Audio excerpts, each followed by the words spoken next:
Assalamualaikum warahmatullahi wabarakatuh. Welcome back to my YouTube channel. Kenalin, nama aku Sekarayos Asmara Kunti.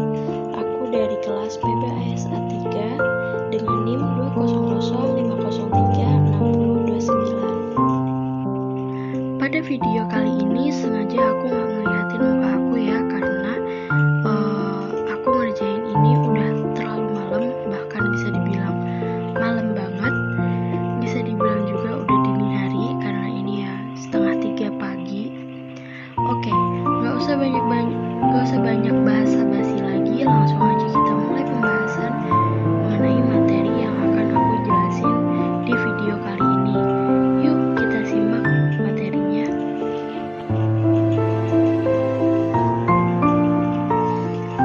Industri kreatif, mata kuliah yang diampu oleh Bapak Khairul Huda MAG, di mana beliau itu adalah dosen pengampu kelas PBAS A3. Oke, next.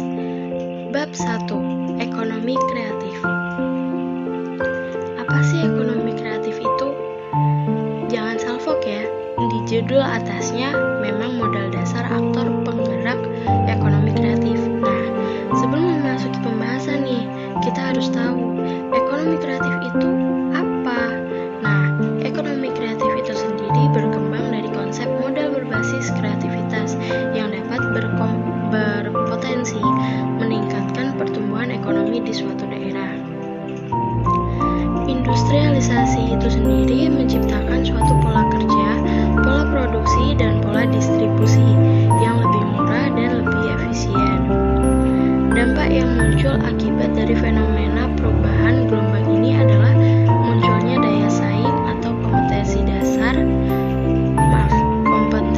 pasar yang semakin besar.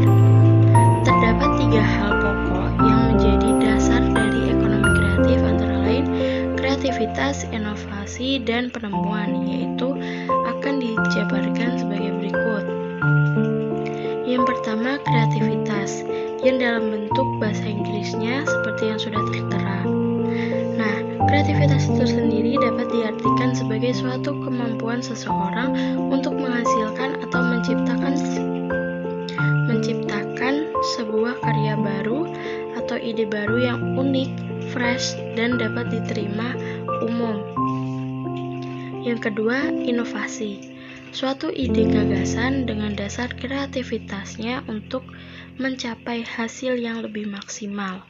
Nah, yang terakhir itu adalah penemuan atau invention. Penemuan ini adalah menciptakan mahakarya yang sebelumnya belum diciptakan.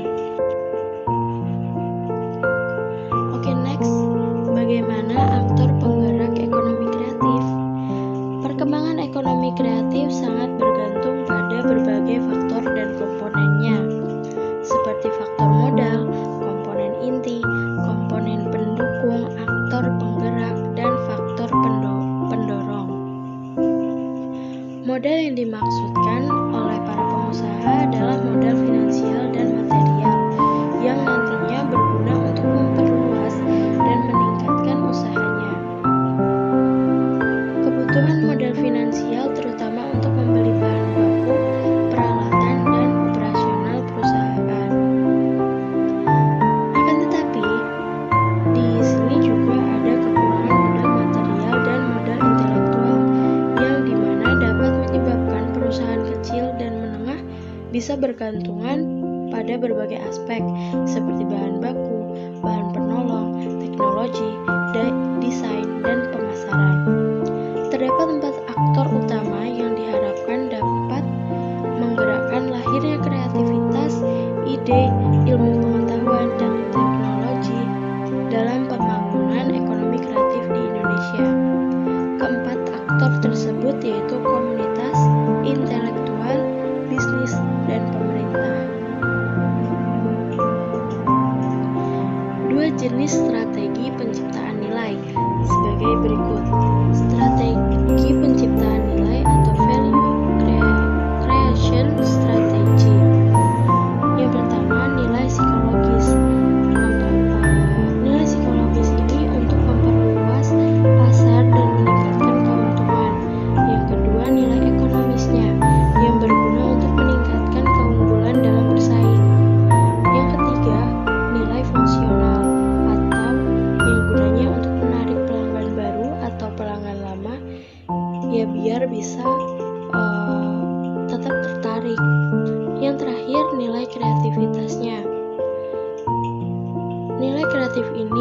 berguna untuk mencapai suatu keunggulan merek ternama dalam bisnis tersebut.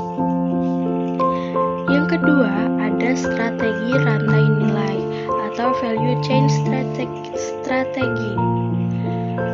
Nah, strategi dalam rantai nilai ini ada 3 jenis, yaitu yang pertama strategi keunggulan bersaing, yang kedua strategi keunggulan biaya, dan yang terakhir ada strategi diferensiasi.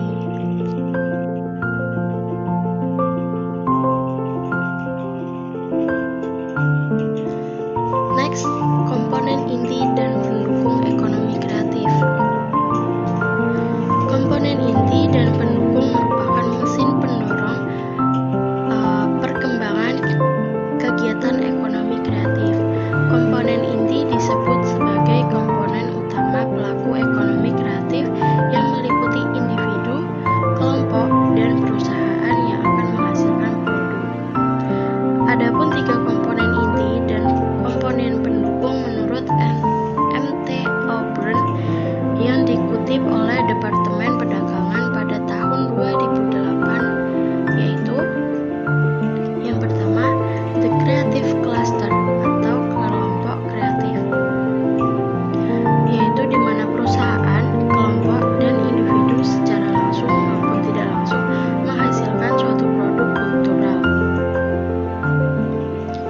Yang kedua, the creative workforce, di mana artinya tenaga kerja kreatif, yaitu orang-orang dan pelaksana yang dilatih secara khusus dalam keterampilan budaya dan artistiknya yang mendorong kepemimpinan industri yang tidak hanya terbatas pada budaya dan seni.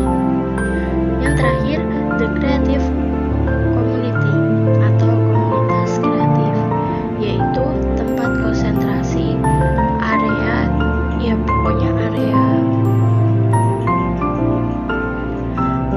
untuk seseorang memperkerjakan ide-idenya, kreativitas, bisnis kreatif, dan apalah itu dan lain sebagainya. Next, udah memasuki bab kedua nih, industri kreatif. Cocok ya sama mata kuliahnya, ya dong. Yuk kita simak. Keterkaitan industri kreatif itu apa sih? Nah, industri kreatif itu apa juga? Nah, di sini industri kreatif adalah proses penciptaan, kreativitas, dan ide dari seseorang atau kelompok orang yang dapat menghasilkan sebuah karya tanpa mengeksploitasi sumber daya alamnya. Industri kreatif menurut salah satu ahlinya, yaitu menurut Simatupang pada tahun 2007, beliau menyatakan bahwa industri kreatif adalah sebuah industri yang mengandalkan suatu keterampilan, talenta, dan kreativitas yang berpotensi dalam meningkatkan kesejahteraan hidup. Yang kedua, menurut Departemen Perdagangan RI pada tahun 2009, industri kreatif adalah industri yang asalnya dari pemanfaatan keterampilan, kreativitas, beserta bakat yang dimiliki oleh individu dalam menciptakan kesejahteraan dan juga lapangan kerja. Industri kreatif ini fokus dalam memberdayakan daya cipta dan daya kreasi individu.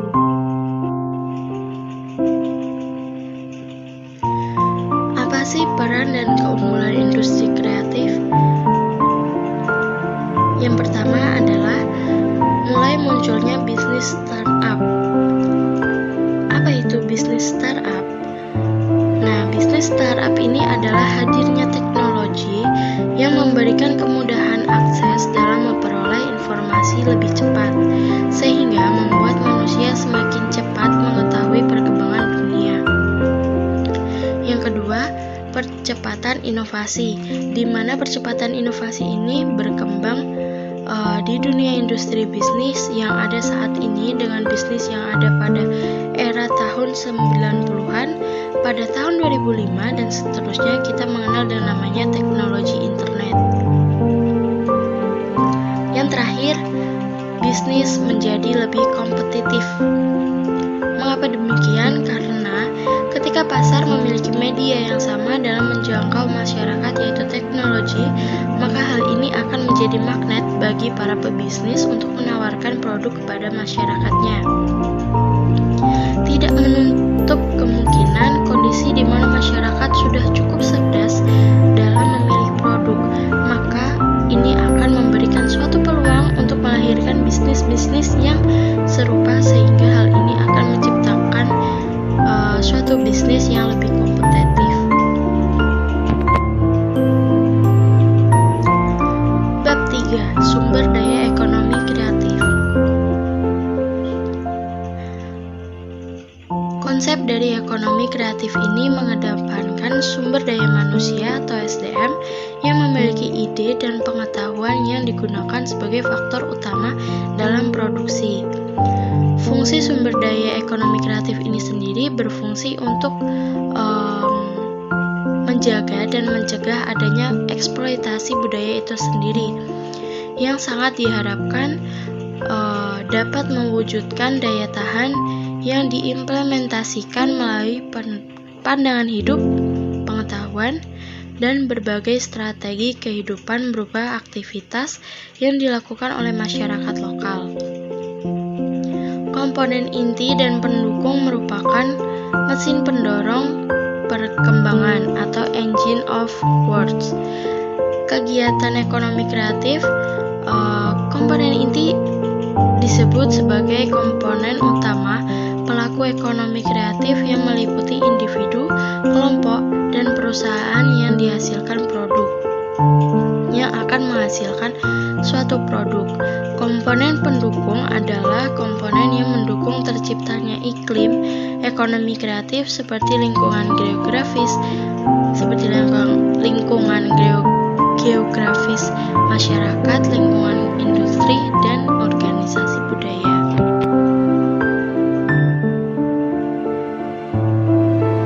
Tiga komponen inti menurut M.T. Auburn, Depart Perdagangan pada tahun 2008. Yang pertama, The Creative Cluster atau kelompok kreatif. Suatu organisasi kelompok yang menghasilkan suatu produk budaya. Yang kedua, tenaga kerja kreatif, seorang pemikir dan pelaksana khusus untuk keterampilan produk budayanya. Dan yang terakhir ada komunitas kreatif. Komunitas kreatif ini memiliki komponen inti di mana dia itu memiliki tempat untuk area pekerjaan kreatif, bisnis kreatif, dan lain sebagainya. Sedangkan komponen pendukung sumber daya ekonomi kreatif itu sendiri, menurut M.T. Auburn yang dikutip oleh Departemen Perdagangan pada tahun 2008, terdapat tiga komponen inti, dan komponen pendukung dalam ekonomi kreatif tersebut meliputi: yang pertama, The Creative Cluster.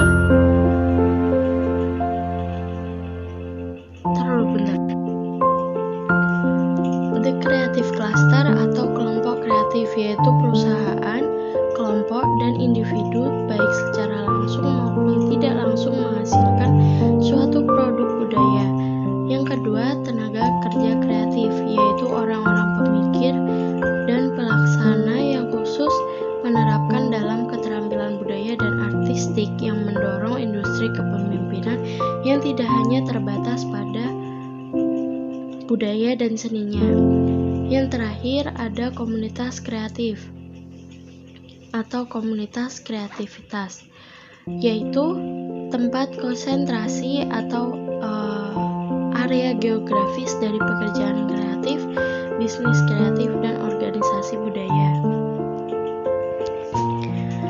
Bab keempat, kondisi dan faktor pembentukan karakter.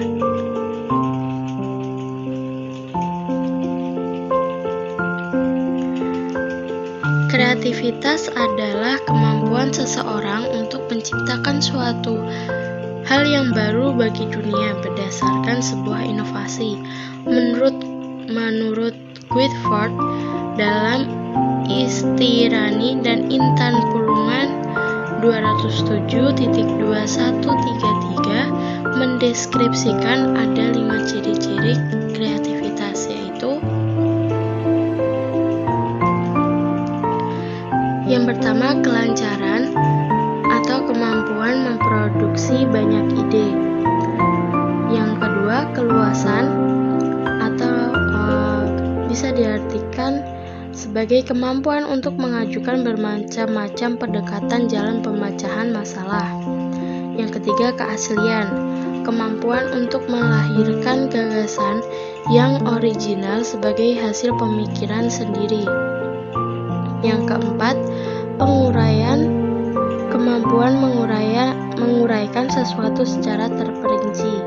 Yang terakhir ada perumusan, di mana perumusan ini berkemampuan untuk mengkaji kembali suatu persoalan melalui cara yang berbeda dengan yang sudah lazim. Faktor pembentukan karakter mempengaruhi kreativitas. Yang pertama ada faktor internal, yaitu faktor yang berasal dari atau terdapat pada diri individu yang bersangkutan. Faktor ini meliputi keterbukaan atau locus of control yang internal, kemampuan untuk bermain atau bereksplorasi dengan unsur-unsur bentuk-bentuk, konsep-konsep, serta membentuk kombinasi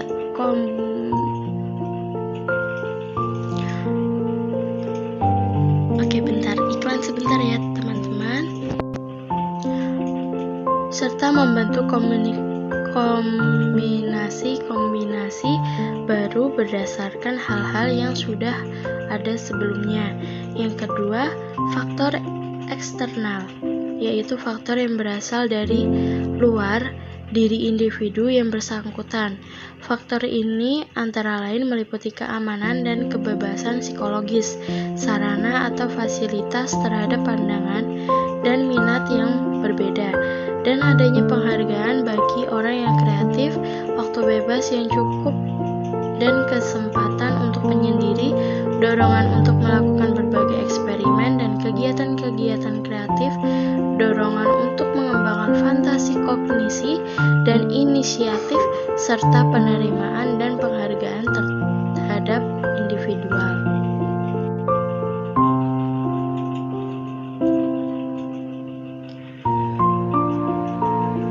Perbedaan inovatif dengan kreatif.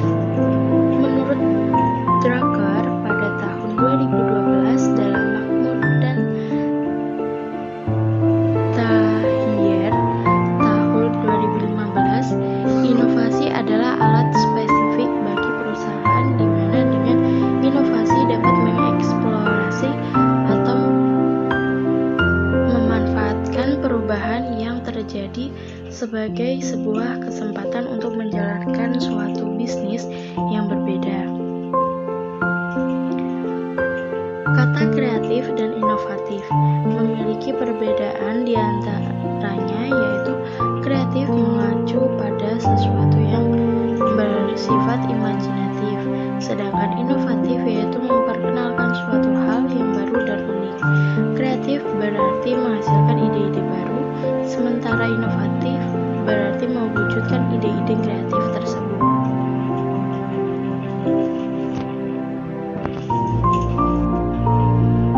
Bab kelima ini berjudul mengenai manajemen kreativitas serta mengelola ide dan gagasan.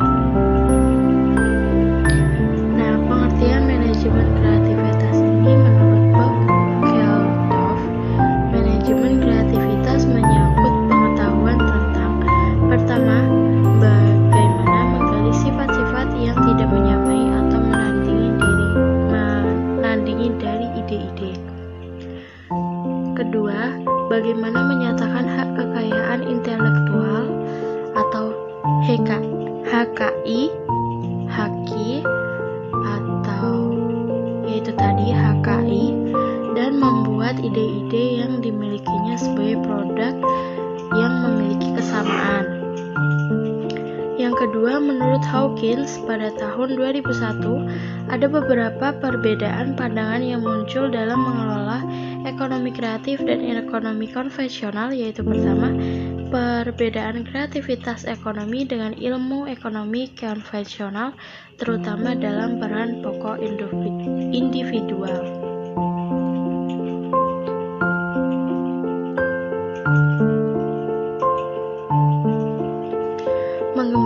Mengembangkan ide dan gagasan. Ada beberapa cara atau langkah yang perlu diterapkan untuk mengembangkan ide dan gagasan dalam suatu usaha. Di antaranya, yang pertama, membangun kreativitas diri. Yang kedua, melakukan brainstorming atau bisa diartikan hal ini akan mempermudah kita untuk mendapatkan banyak gagasan dan mengembangkan gagasan tersebut dengan cepat melalui diskusi tim atau kelompok. Yang ketiga, belajar menjadi seorang inovator yang baik. Yang keempat, tidak menunda pekerjaan. Nah, ini untuk teman-teman yang ada yang pekerjaan selalu tertunda atau yang masih SD, atau mungkin kalian juga kalau ada tugas suka nunda-nunda. Ya, overall aku juga kayak gitu. Itu berarti bukan contoh yang baik untuk mengembangkan ide dan gagasan, dan itu tidak perlu dicontoh. Oke, next. Yang kelima, ambil sudut pandang dari orang lain, yaitu dengan cara mencoba untuk menempatkan diri pada posisi orang lain untuk mengetahui reaksi seseorang tersebut atas tindakan yang kita ambil. Dan yang terakhir, mengubah kebiasaan dan citra diri, yaitu dengan menjadi orang yang progresif dan mengembangkan atribut-atribut serta motivasi yang akan dibutuhkan.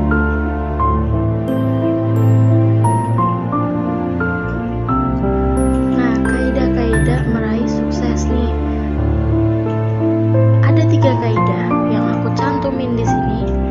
Kaidah itu dalam bahasa Inggrisnya rules for success. Jadi mungkin kayak quotes sekali ya, kayak kata-kata seseorang untuk kita menambah wawasan baru. Gimana sih caranya sukses itu kayak gimana gitu loh. Nah, menurut Bob Geldof dalam artikelnya yang berjudul Managing Creativity yang dimuat dalam buku karya Hawkins pada tahun 2001.2-162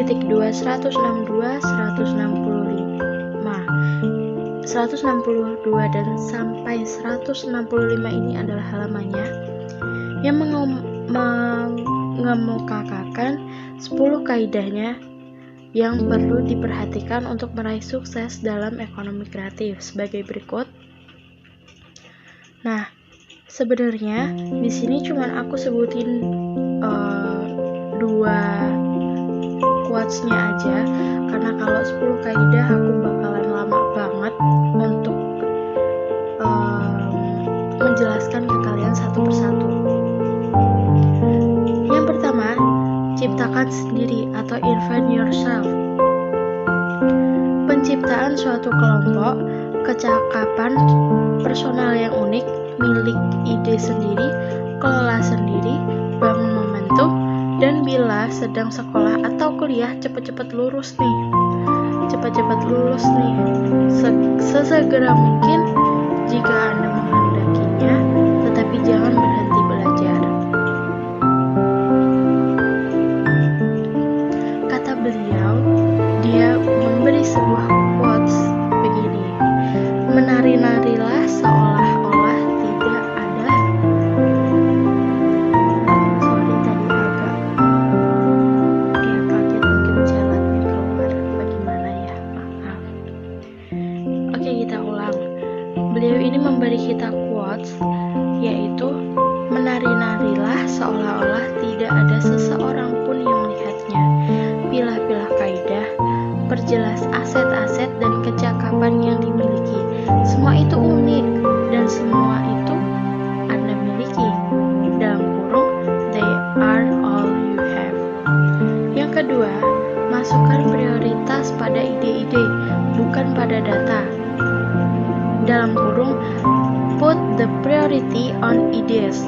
not on data, yang artinya ciptakan dan tumbuhkan imajinasi kreativitas Anda yang dimiliki saat ini, bangun neraca keseimbangan modal intelektual personal, pahami paten hak ciptanya, merek dagang, dan hukum-hukum kekayaan intelektual lainnya yang melindungi ide-ide Anda. Dalam tanda kutip, entrepreneur pada ekonomi kreatif lebih khawatir jika kehilangan kemampuan untuk berpikir ketimbang kehilangan uang perusahaannya. Berpikirlah tentang ini, dalam kurung, think about it.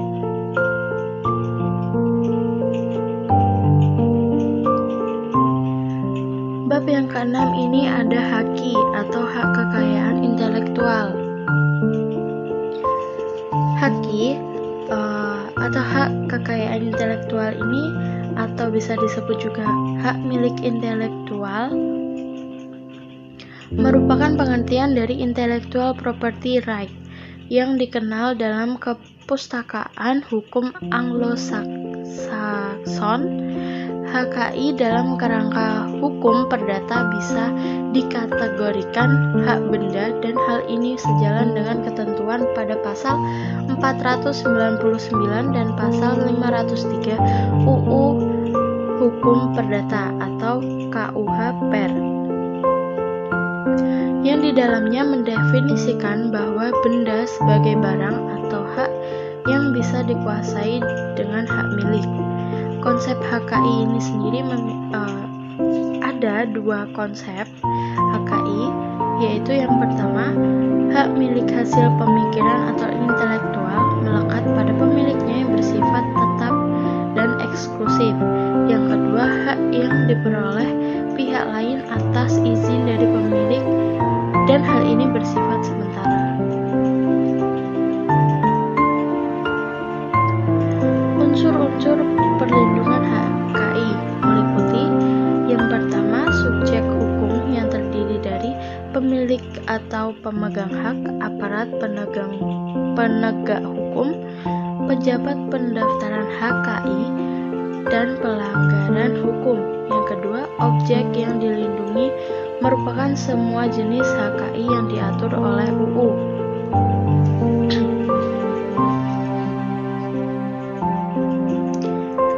Yang ketiga, pendaftaran perlindungan merupakan unsur penting pada HKI karena HKI yang dilindungi terbatas pada HKI yang sudah didaftarkan dan dibuktikan dengan sertifikat pendaftaran, kecuali jika undang-undang menentukan lain.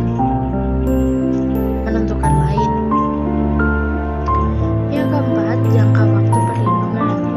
Yang terakhir, tindakan hukum perlindungan. Jika terbukti terjadi pelanggaran HI, pada pelanggaran akan dikenakan sanksi pidana dan perdata. Macam-macam kekayaan intelektual. Berdasarkan konvensi internasional dan undang-undang, HKI digolongkan menjadi dua bidang, yaitu yang pertama, hak kekayaan industri yang terdiri dari paten, merek, desain industri. Selebihnya kalian bisa baca sendiri ya di sini karena ini PPT bentuknya.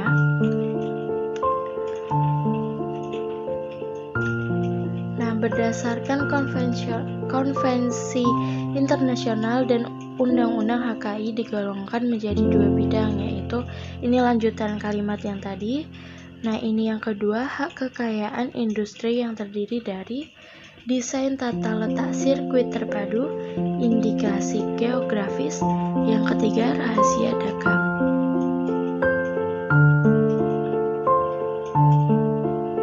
Selanjutnya, tetap masih ada macam-macam kekayaan intelektual. Nah, ini yang terakhir, hak cipta. Hak cipta adalah hak eksklusif pencipta yang timbul secara otomatis yang berdasarkan prinsip deklaratif setelah suatu ciptaan yang diwujudkan dalam bentuk nyata tanpa mengurangi pembatasan yang sesuai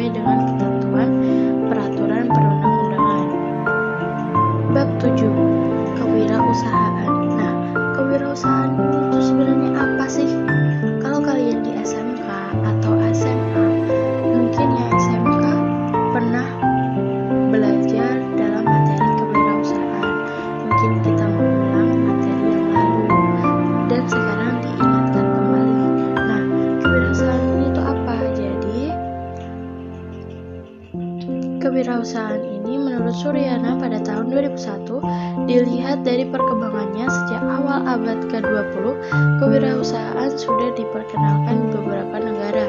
Di Belanda dikenal dengan Ondernemer, di Jerman dikenal dengan Undernehmer. Di beberapa negara, kewirausahaan memiliki tugas yang sangat banyak, antara lain tugas dalam mengambil keputusan yang menyangkut kepemimpinan teknis, kepemimpinan organisatoris, dan komersial, penyediaan modal, penerimaan dan penanganan tenaga kerja, pembelian, penjualan, dan pemasangan iklan. Faktor-faktor penyebab keberhasilan dan kegagalan yang mempengaruhi kewirausahaan.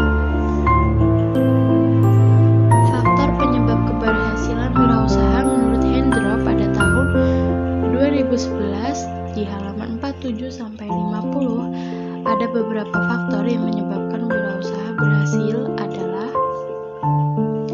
faktor peluang, faktor SDM, keuangan, organisasional, perencanaan, pengelolaan usaha, pemasaran dan penjualan, administrasi, dan faktor peraturan pemerintah, politik, sosial, dan budaya lokal, dan yang terakhir ada catatan bisnisnya. Sedangkan menurut Zimmerer, beberapa faktor penyebab kegagalan wirausaha, yaitu tidak kompeten dalam manajerial. Yang kedua, kurang berpengalaman dalam berbisnis, kurang dapat mengendalikan keuangannya. Yang keempat, gagal dalam perencanaan. Yang terakhir adalah lokasi yang kurang memadai. Sebenarnya ini masih ada lanjutannya, cuman aku nggak sebutin satu-satu ya karena memakan waktu juga. Nah, di bab 8 ini ada dasar-dasar bisnis Islam. Apa sih bisnis itu? Nah, sebelumnya bisnis merupakan suatu istilah untuk menjelaskan segala aktivitas berbagai institusi dari yang menghasilkan barang dan jasa yang perlu untuk kehidupan masyarakat sehari-hari sebagai pertukaran barang, jasa, atau uang yang saling menguntungkan atau memberi manfaat. Nah, secara umum bisnis ini diartikan sebagai suatu kegiatan yang dilakukan oleh manusia untuk memperoleh pendapatan atau penghasilan atau rizki dalam rangka memenuhi kebutuhan dan keinginan hidupnya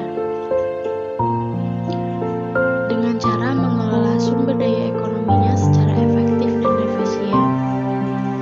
Nah, menurut Imaduddin pada tahun 2007.2.156 ada 5 prinsip dalam etika Islam, yaitu kesatuan atau unity, keseimbangan atau equilibrium, yang ketiga kehendak bebas, free will, tanggung jawab, responsibility, yang keempat kebenaran, kebajikan, dan kejujuran, truth, goodness, honesty. Maaf, ini yang kelima.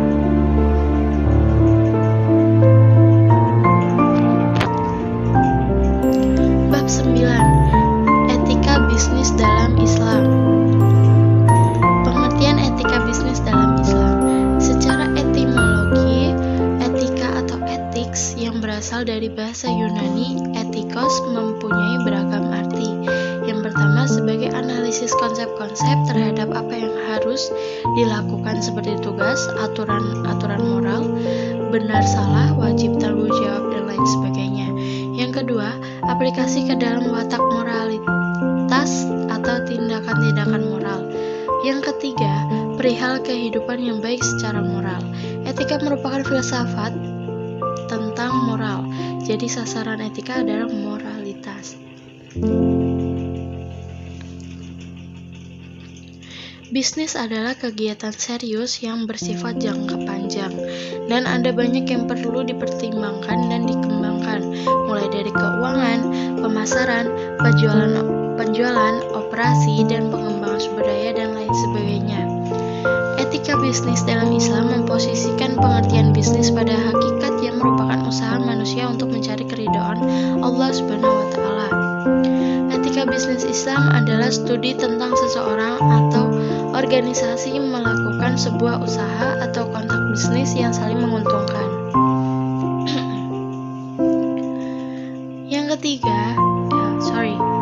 Yang keempat, etika bisnis konvensional yang merupakan di mana perilaku moral yang dilakukan seseorang dalam melakukan kegiatan bisnis untuk mencapai tujuannya dan mencakup semua aspek yang berkaitan dengan seseorang individu, perusahaan, industri, dan masyarakat sesuai dengan undang-undang atau hukum dan adat kebiasaan yang berlaku.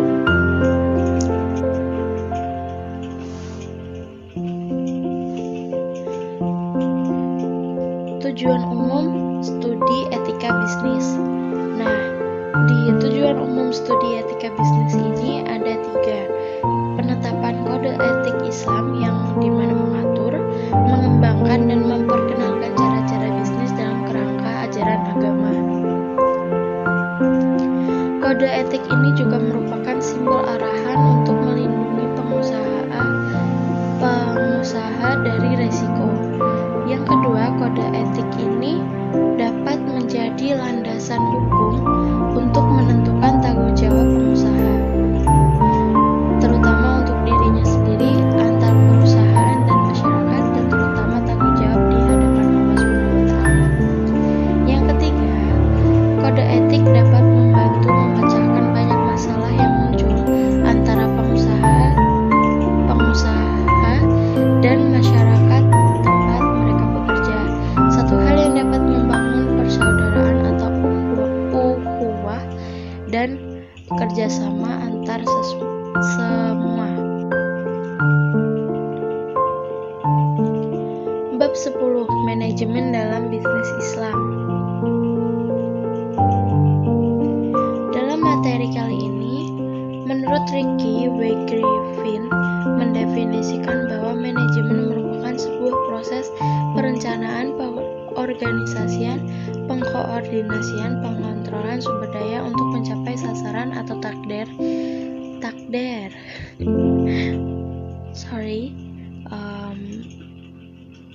Agak semerbet matanya, mungkin agak lah, kalau udah jam segini pengennya juga tidur, tapi demi tugas lo harus semangat ya kan, untuk mencapai sasaran atau target secara efektif dan efisien.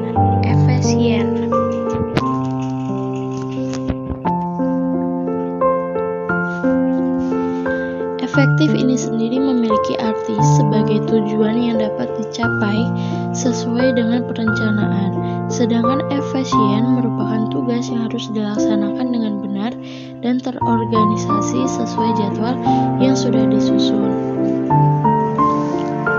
Nah, fungsi manajemen bisnis Islam ini ada 3, yaitu planning atau perencanaan, pengorganisasian atau organizing, dan yang terakhir kepemimpinan atau leading. Landasan pokok manajemen bisnis Islam. Landasan pokok ini tuh karena bisnis Islam, jadinya untuk landasan pokok ini yang pertama adalah akhlak yang baik menurut Islam mengandung 3 landasan pokok yang harus dimiliki dalam manajemen bisnis berdasarkan syariah atau Islam, yaitu ada 3, akidah dan iman, yang kedua syariah, dan yang ketiga akhlak. Bab 11. Organisasi bisnis menurut Islam.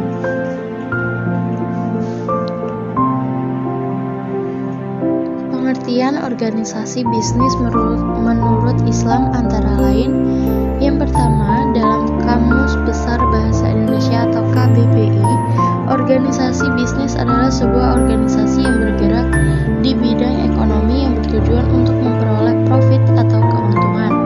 Yang kedua, menurut Griffin atau Ebert pada tahun 2007, organisasi bisnis adalah organisasi yang menyediakan barang atau jasa dengan maksud mendapatkan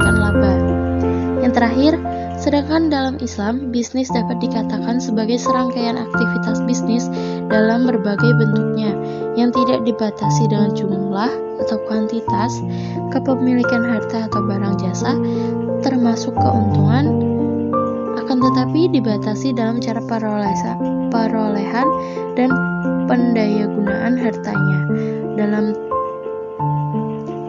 dalam kurung aturan halal dan haramnya.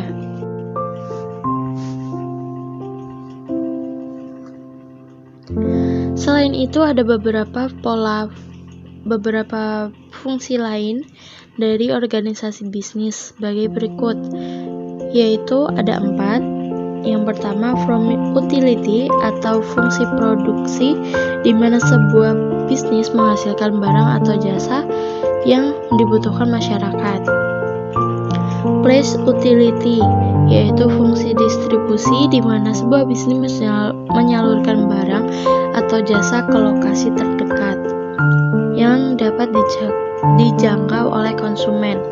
Yang ketiga, possessive utility, yaitu fungsi penjualan dalam bisnis. Yang terakhir, time utility, yaitu fungsi penyimpanan dan pemasaran dalam bisnis.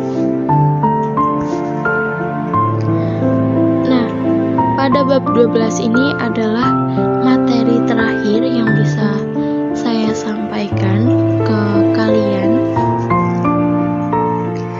dengan judul Marketing dalam Islam.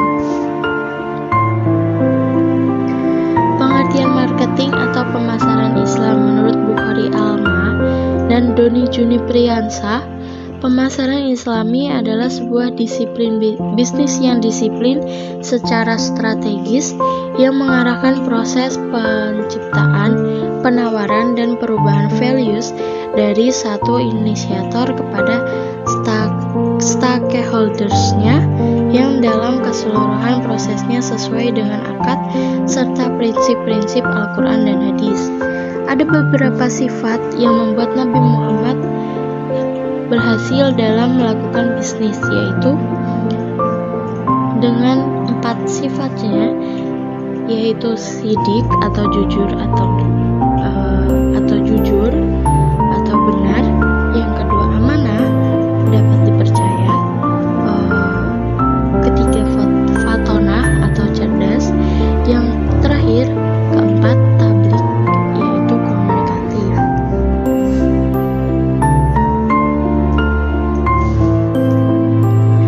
Mekanisme penetapan harga dalam Islam.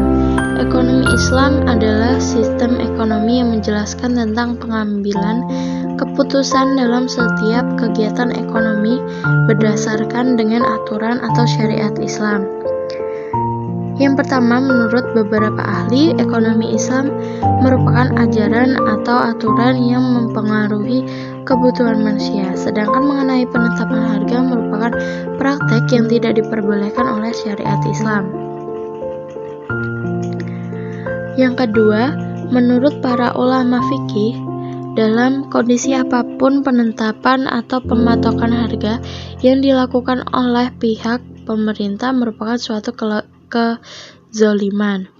Karena melonjaknya harga yang dipengaruhi oleh tingginya permintaan maupun faktor alam dan segala bentuk campur tangan pemerintah mengenai penetapan harga tidak diperbolehkan.